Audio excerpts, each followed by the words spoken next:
This is the very first 7A I've ever opened. I think this is one of those repairs that almost anybody could really do with this video. You gotta make the same design here that they did. This might be more of a challenge than I expected. Okay, so maybe my cable is not exactly bent right, so let's bend it a little bit more forward.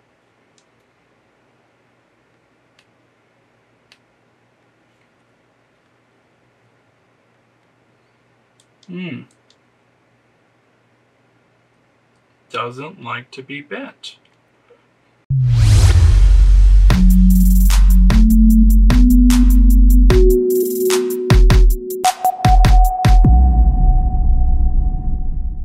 Hey everyone, it's Dustin with TechMD coming at you with a Google Pixel 7a. It's been a while since I've recorded. Mainly made some shorts. I've been super busy doing my own thing here at my office, and we are finally going to make a new video. So right now I have on the heater Google Pixel 7a, and we are going to separate it and replace the screen. Usually I like to get the screens with a new frame. It just makes the Google Pixel 7 repair much faster, but today all we have is just the screen and LCD without, or screen and glass without the frame itself.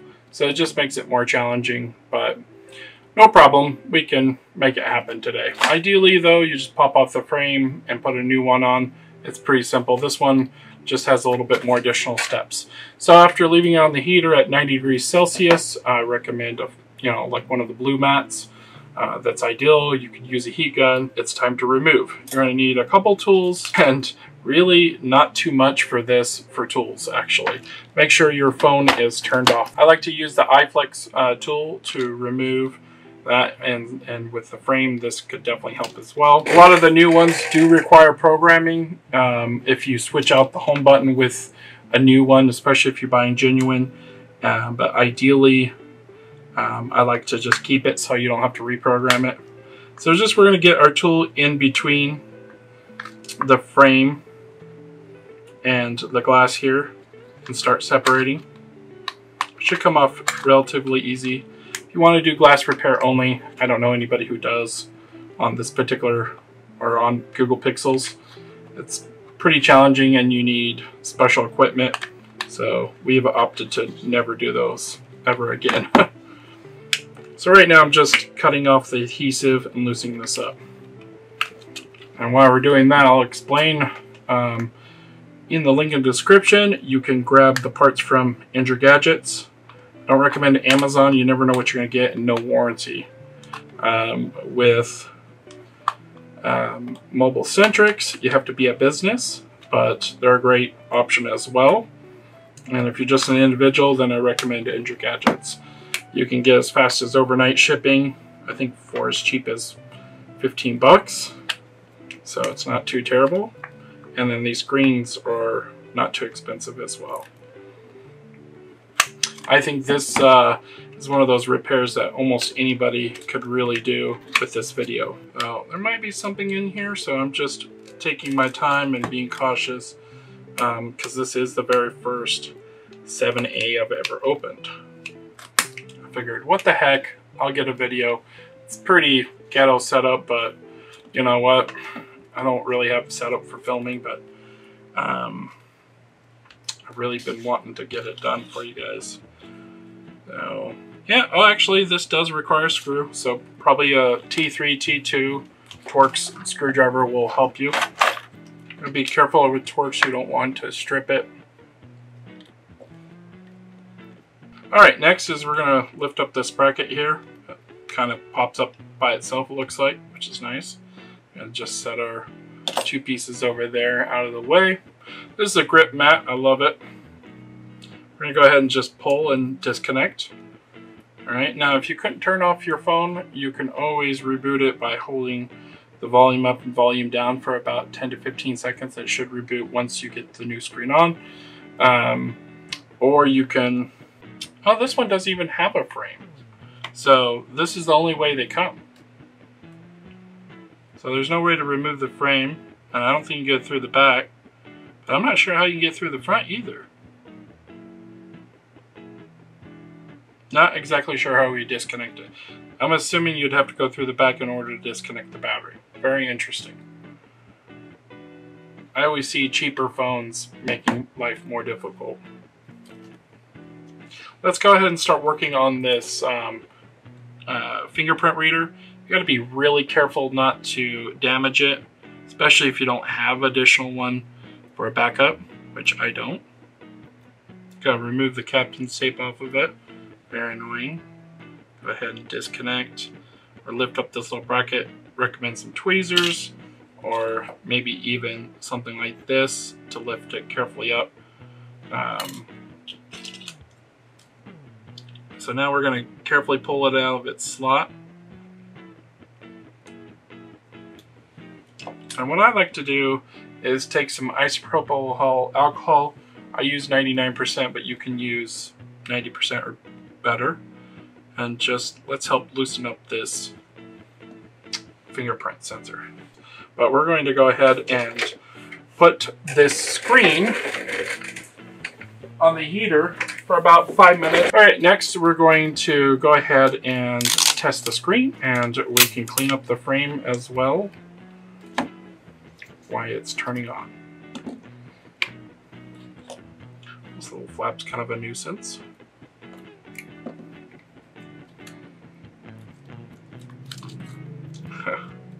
Very interesting design. It's different than the 7 and below. Let's try to use our plastic splonger to get connected here. You don't want to go too aggressive with this because you obviously don't want to break your connections.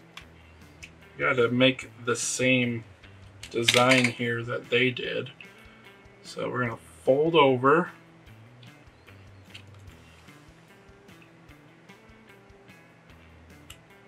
About that much. This is crazy. And then we're going to bend over right here in the crease. I'll have to. Okay, so cable goes in this way. I was wrong.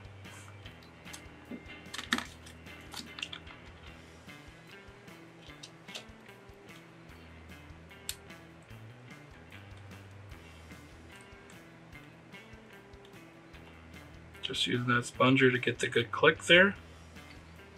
Yeah, see, that feels more right. Let's put this back on the heater. Keep that warm while we're messing around with this crazy device. Usually it says a warning, do not touch the screen while you're first turning it on. You want to definitely test this before installing. Make sure you have no lines or anything like that. Seems to be functioning. Go ahead and remove some of this broken glass. Actually, we're not going to. It requires too much aggression. All right, customer forgot to put her passcode in when checking in, so pretty much this is all I can do. I've got most of it tested. That makes me happy. I don't think we can actually turn it off.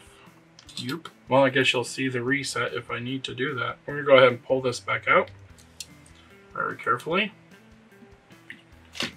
And set that aside. Next is the fingerprint reader. Now it's made out of glass, so you gotta be really careful removing it.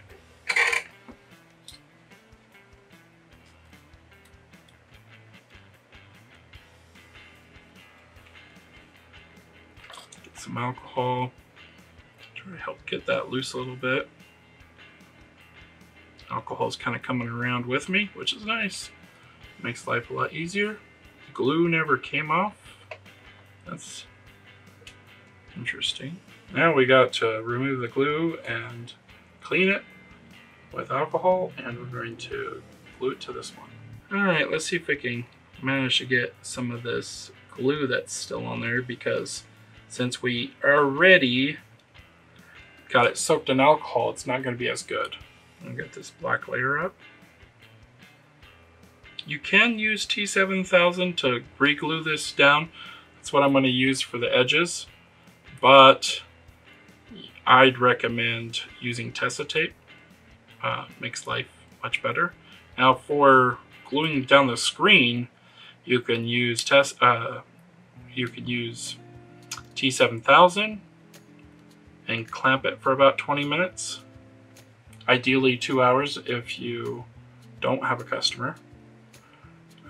Or you can use cold press glue and clamp it minimum 2 hours up to 24 hours for cold press glue. I don't use cold press glue because it's more difficult to remove in the future, but if you're in a super hot environment, maybe I'd recommend it because the T7000 can come loose in hotter environments, according to technicians in Vegas and Arizona, as I've heard.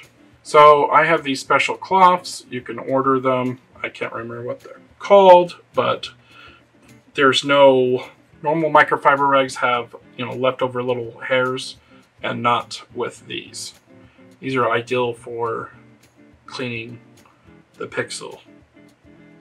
Got a little bit leftover glue right here. Let's try to get rid of that. I want that as clean as possible. Next up, we're going to get some Tesla tape. Ideally, the smaller the better, but not too small. So for whatever reason, Google likes to put this piece in here in the port itself, maybe to keep it clean. But you can wheel it out, or sometimes tweezers, but you want to lift up that clasp on the FPC connector.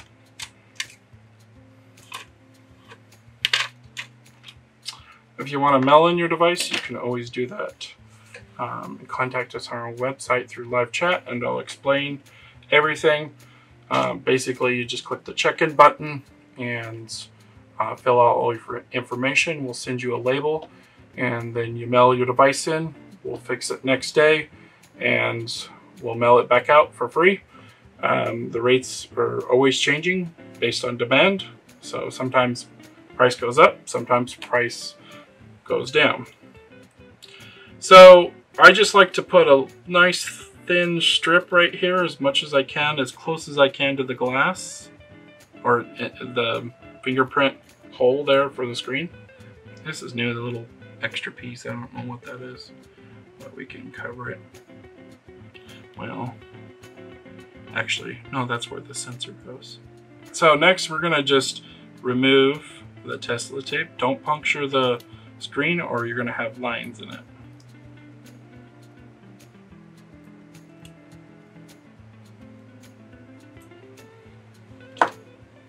This is probably the most difficult part of the Pixel 7 Pro, but you can, like I said, order them with these and then reprogram them if you're better with software. So I always connect the fingerprint sensor first. Make sure it's sitting in all the way. Clasp it down with your finger.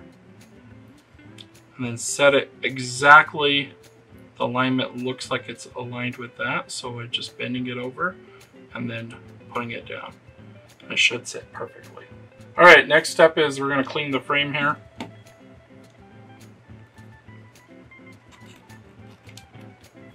Looks like there's a little bend right here.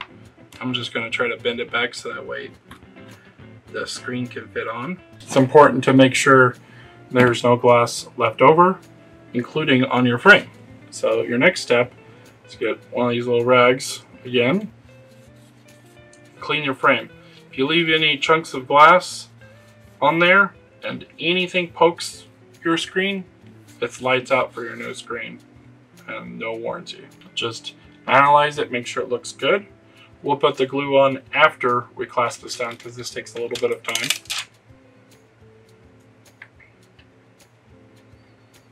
Alright, let's try to connect this again. And we're going to put the clasp on. Looks like it goes this way because the screw hole's there.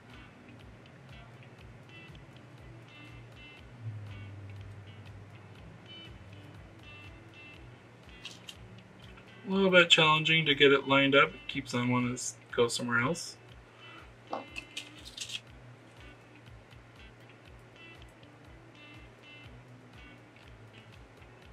Our screw in.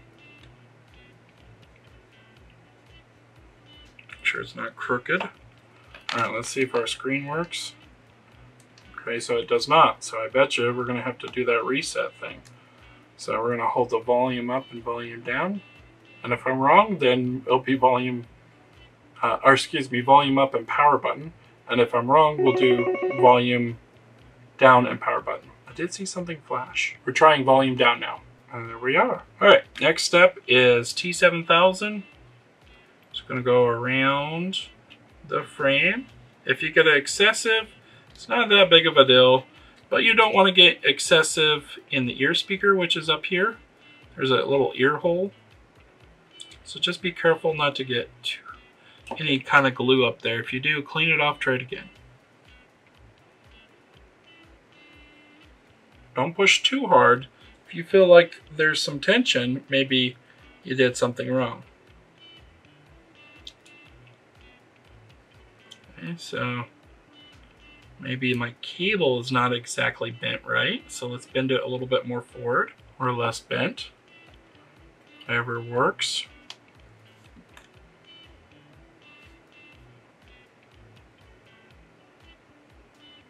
I don't think it likes my cable alignment too much. Okay, so if we have to go down more, maybe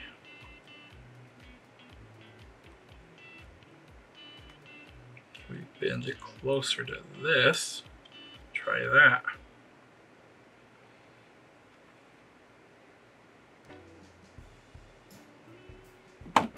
Interesting.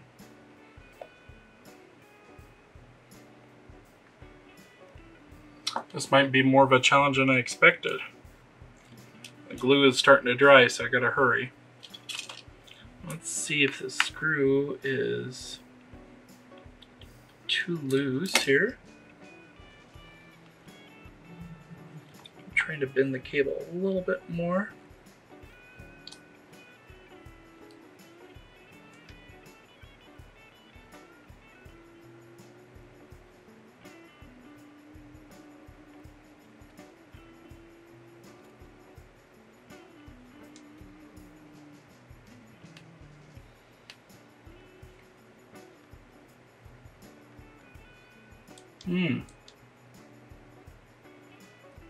Doesn't like to be bent. It's my only screen, so hopefully we can get this working. Should work since it's all original. I see the bend right where I had it.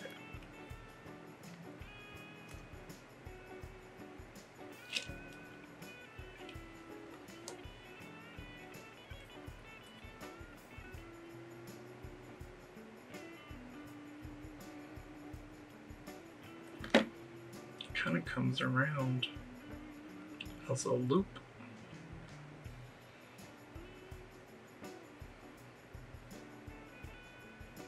Just keep on trying.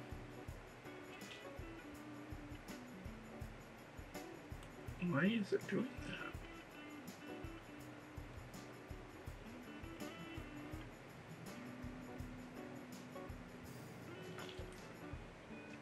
Seems like as soon as we put tension on it,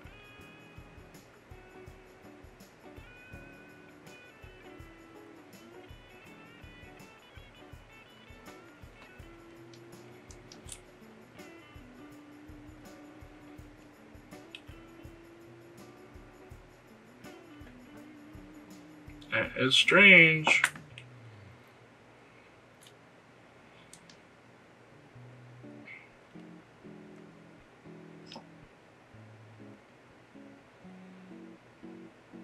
Ideally, you don't want to put the glue down until you get this figured out.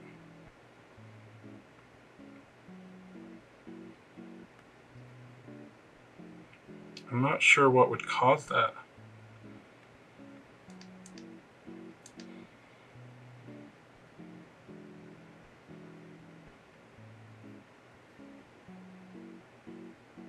Oh, there should be captain's tape over this. This whole entire shield is missing. That makes more sense, guys. So it wasn't my cable alignment, this was missing, and that's normally it's already on there or some kind of protection. So for whatever reason, it's missing. And we might want to warm this up. keeps on fighting me. We'll find out here. Can't believe I didn't catch that, but it can happen if you're not paying attention.